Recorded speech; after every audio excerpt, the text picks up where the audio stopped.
जाएंगे। अगर आप हमारी सुनेंगे तो समझो आपको बम्पर रोड से जिताया जाएगा। चलिए वीरेंद्र भैया से कह के कुछ ना कुछ तो प्रबंध लगवा ही देंगे। हाँ, ताकि हम लोगों का भी सपोर्ट हो जाए। इस ठंडी के मौसम में बहुत ठंड लगती है प्रधान जी। हाँ वीरेंद्र भैया ठीका लेना हो। अच्छा सुनिए, हम तो सोचे थे 70 में काम चल जाएगा, लेकिन आप तो करोड़ों खर्चा उठवा देंगे। अरे प्रधान जी 70 में काम चलता है, लेकिन रात में जब 70 की नशा जाती है ना तो 72 हो जाता है। अच्छा आगे बताइए क्या करना है। सर्दी बढ़त करी तानी जल्दी,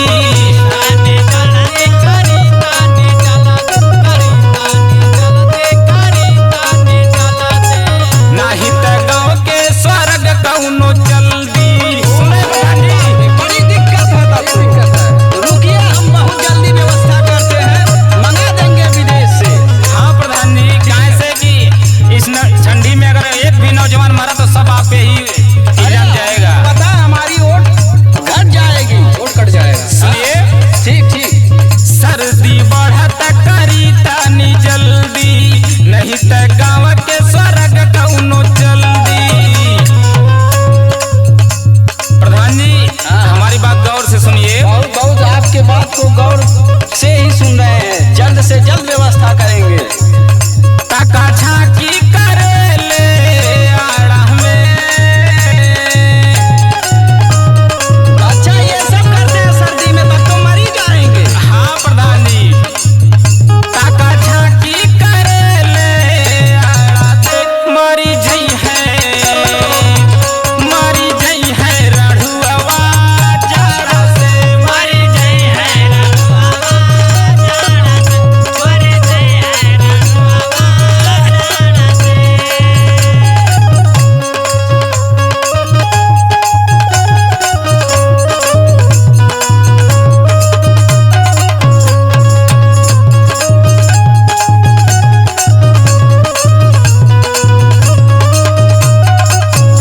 ये तो आपकी बातों पर विचार करना पड़ेगा अंगद भैया।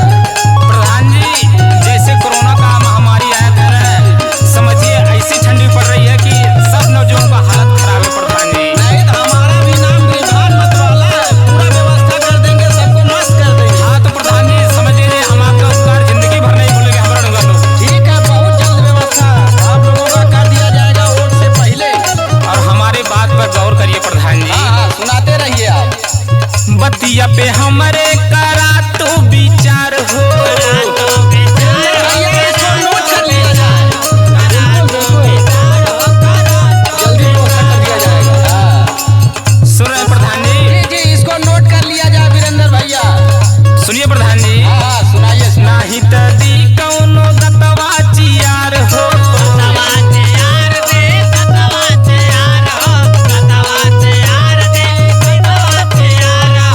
हमारे रहते हुए ऐसी दशा गांव में नहीं आ पाएगी अंगद भैया।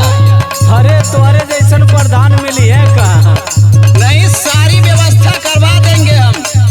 हाँ तो प्रधान जी, घर बियर भेजा देंगे, एकदम तांता लगा देंगे, आप लोग टेंशन मत लीजिए।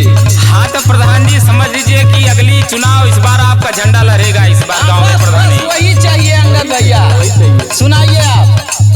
बतिया पे हमारे करा तू विचार हो, नहीं त दी कौनो दतवा चियार हो।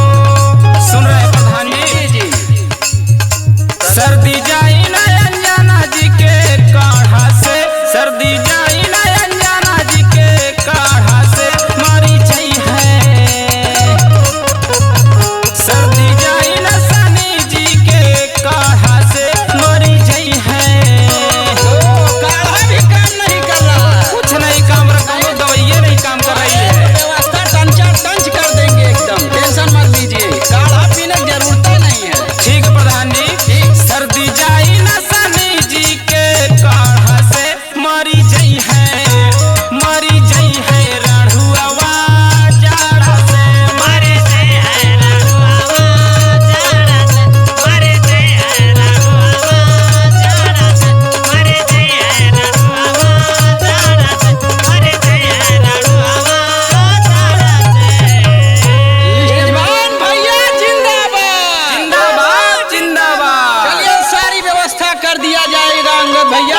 इच्छा पूरी कर दी जाएगी। ठीक है प्रधान जी, ठीक।